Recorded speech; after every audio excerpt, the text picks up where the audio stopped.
কন্যা রাশির মানুষেরা শুধু নাকি সমালোচনাই করতে পারে, এরা নাকি একদম ইমোশনাল হয় না, আর এরা সবসময় পারফেকশনিস্ট, একটুও ছাড় দিতে পারে না। সো তুমিও যদি এমনটাই ভেবে থাকো এই রাশির মানুষের সম্বন্ধে, তাহলে আজকের ভিডিওটা কিন্তু তোমার জন্য। So hello beautiful souls, welcome to the rebel tarot. রাশিচক্র নিয়ে ভুল ধারণা ভাঙার এই ছোট্ট সফরে আজ পর্বে থাকছে কন্যা রাশি বা ভার্গো। তো এই রাশির মানুষকে নিয়ে প্রথম ভুল ধারণা হলো এরা নাকি শুধু সমালোচনাই করতে পারে। আসলে কিন্তু এটা একদমই ভুল কথা। এরা সমালোচনা করে না, তারা সাহায্য করতে চায়, তারা জিনিসগুলো আরো ভালো করার জন্য খুঁটিনাটি খেয়াল করে। তাদের কথা আসলে এটি কেয়ার করারই ভাষা।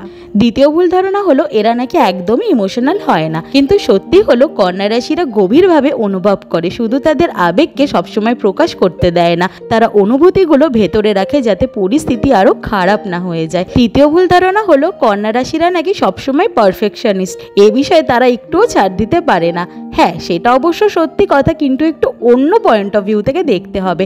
তারা পারফেকশনের পেছনে ছোটে কারণ তারা চায় সবকিছু সঠিক হোক। তো এই ছিল আজকের ভিডিও। বাকি সব রাশির ভিডিওগুলো চ্যানেলে অলরেডি পোস্ট হয়ে গেছে, চেক করে নিতে পারো। আর এই ভিডিওটা ভালো লাগলে অবশ্যই সাবস্ক্রাইব করে দিও। টাটা।